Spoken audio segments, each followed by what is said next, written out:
breathtaking views, hidden gems, and vibrant culture. A magical adventure to the mystical island of Siquijor is definitely a trip you don't want to miss.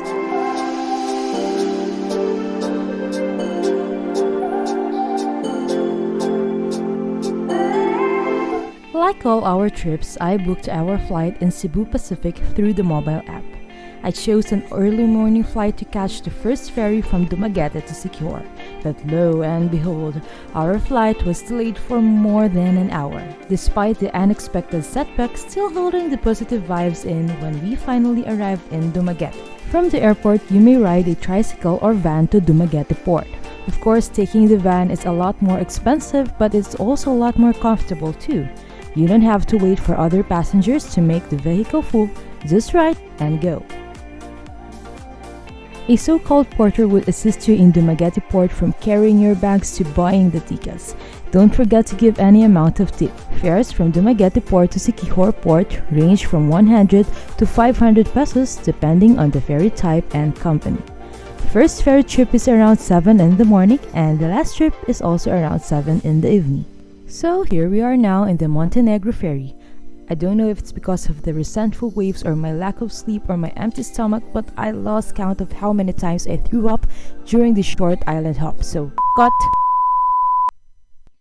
The excitement kicked in as soon as we caught sight of the island. Since I'm from Cavite, the closest sea to me is the Manila Bay, which is sort of a dump site now. Catching sight of these turquoise blue waters even only in the port is simply astounding. I got even more thrilled from my upcoming beach destinations in the next few days. Our first stop, welcome to Siquijor sign. You have to get a photo here, it's like the gateway to paradise. To level up your videos, you may rent a drone from local tour guides. I highly recommend Kuya Moy. He is a certified drone operator and he will teach you fun aura poses.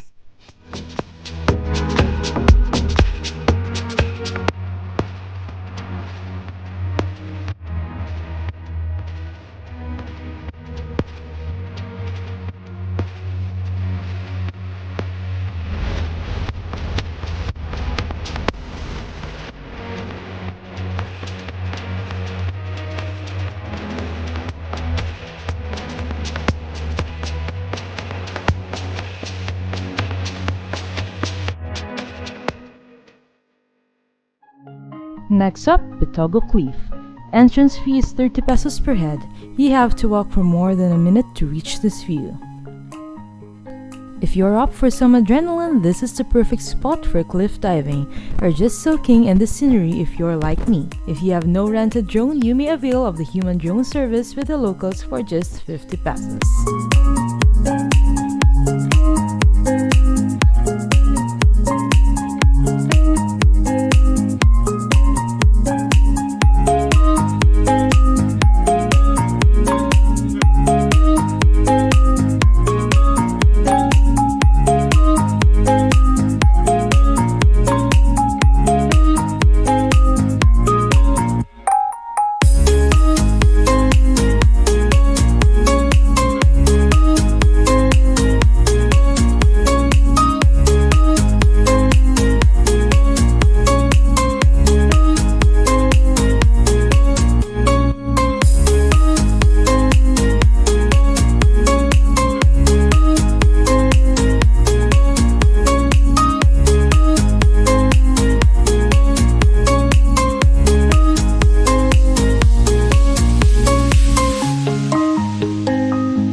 and by the way, try the charcoal ice cream sold at the entrance of the Pitogo Cliff.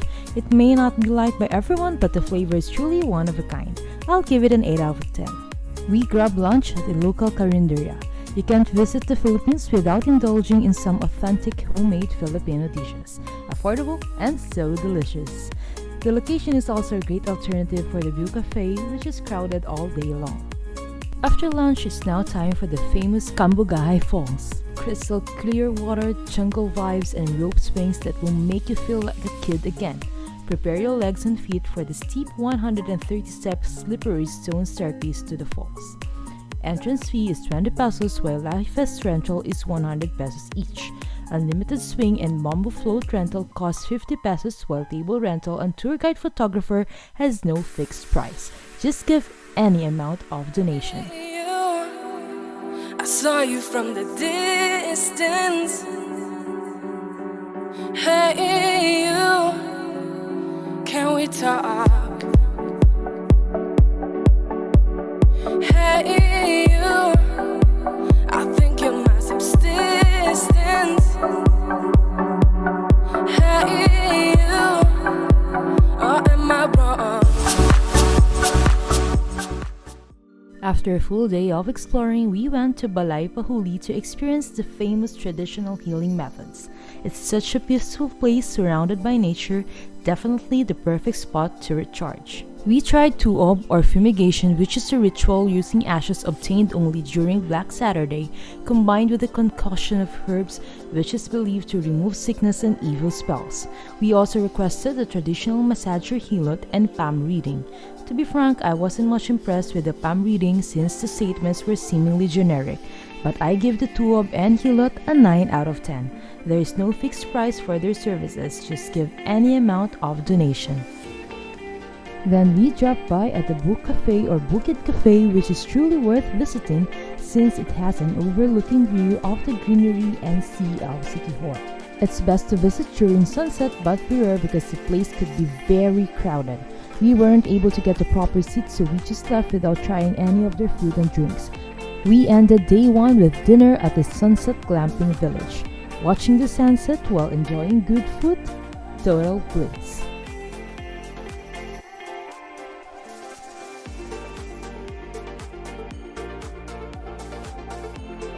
Since I love exploring the underwater world, freediving was the core of my second day in Siquijor.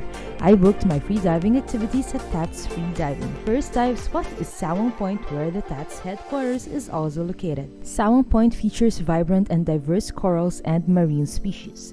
It is located about a kilometer from Coco Grove Resort on the southwest side of Siquijor.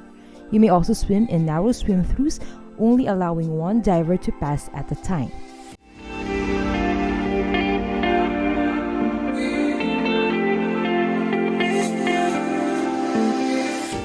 Next dive spot is Tubod Marine Sanctuary. Located near Coco Grove Beach Resort, it is a perfect place for snorkeling and observing stunning healthy corals and colorful fish. The dive spot features steep slopes with corals and rocks while the bottom is plain sand. There's quite a few giant clams spread all along this dive site. We were lucky enough to have unique encounters with pawikans in both Sawang Point and Tubod Marine Sanctuary. Beyond any doubt, this is an unforgettable diving experience in the mesmerizing aquatic world.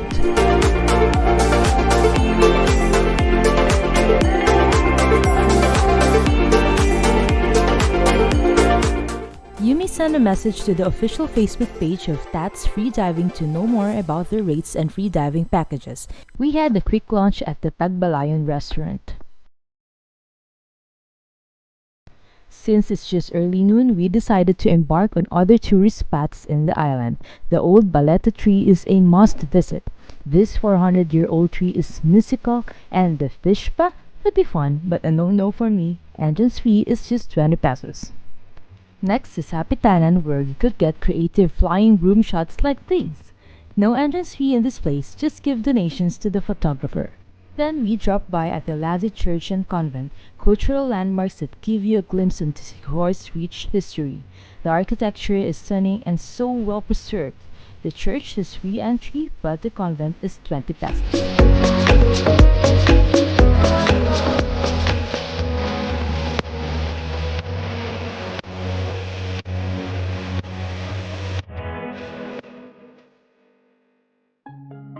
Before heading to Paliton Beach, we also ran over the Kapilay Spring Park. It is a natural spring that gets its water from the mountains. Some believe that the spring water has healing properties. Visitors may enjoy a refreshing dip for free here. There's also a laundry pool which some locals use to wash their clothes.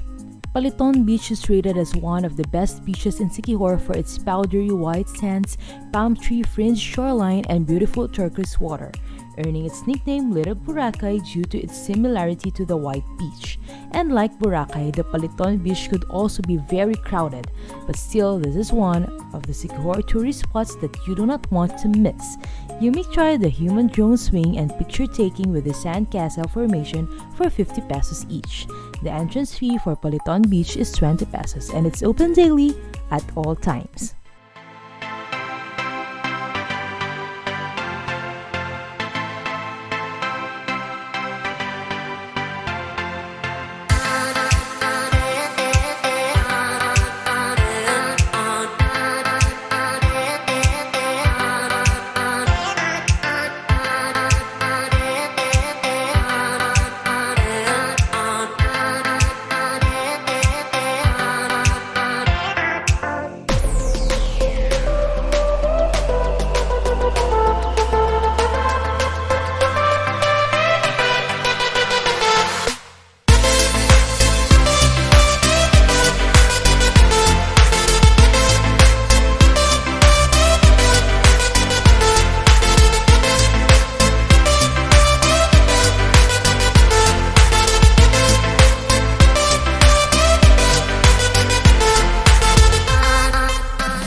We had our simple vegan dinner at Roche Cuisine.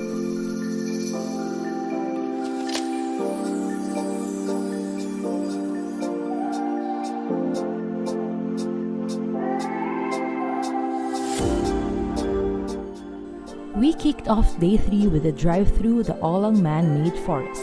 It's like stepping into a fairy tale, so serene and beautiful.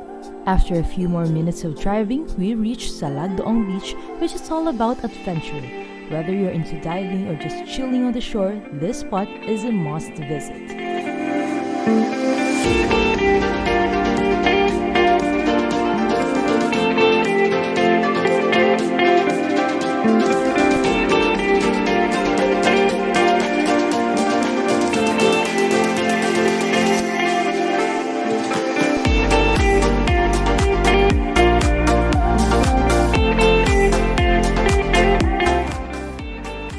Then we visited the Sambulawan Underground River, but since my legs still hurt from my yesterday's freediving activities and my mom is already a senior citizen, we opted not to take the almost 3-hour trekking tour anymore.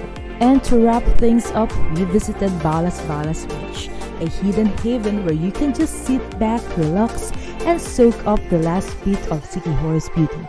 This area is truly secluded as in there are no other tourists aside from us.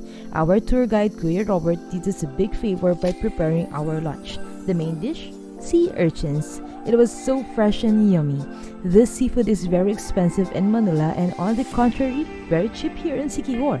So I ate and ate and ate until I was reminded by my mom that too much of it could cause hypertension even to younger ones like me. I also got the chance to extract the contents of it myself, but I'm not very good at breaking the shell, so I left it to the hands of our tour guide, Kuya Robert.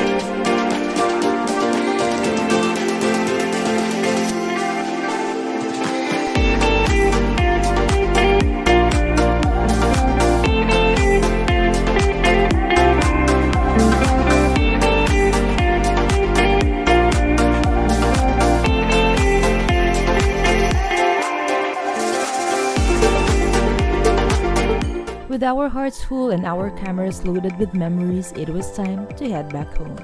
Our ferry back home was OceanJet. We booked our tickets online for a hassle-free trip.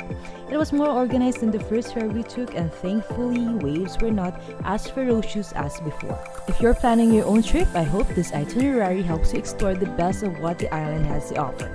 By the way, we were nestled in the Bruce Beach Resort during our stay in the island. Located in the heart of San Juan, the Bruce offers accommodation ranging from bamboo tree houses, beachfront cottages with kitchen, aircon studio deluxe rooms to spacious economy rooms. The place has a swimming pool, kayaks, billiards, and the Haruhai Bar and Restaurant right on the beach. You may check the rates and availability on the website and official Facebook page. I would also like to thank our tour guides Kuya Robert Bulagaw and Kuya Rentoy for making our trip hassle-free, enjoyable, and more special. You may contact them through their Facebook profiles. Also check out the Facebook group Siquijor DIY Travel Tour for updated prices and tour packages in the island. So, what are you waiting for? Come out of your shells, visit Siquijor, and be enchanted with its spell.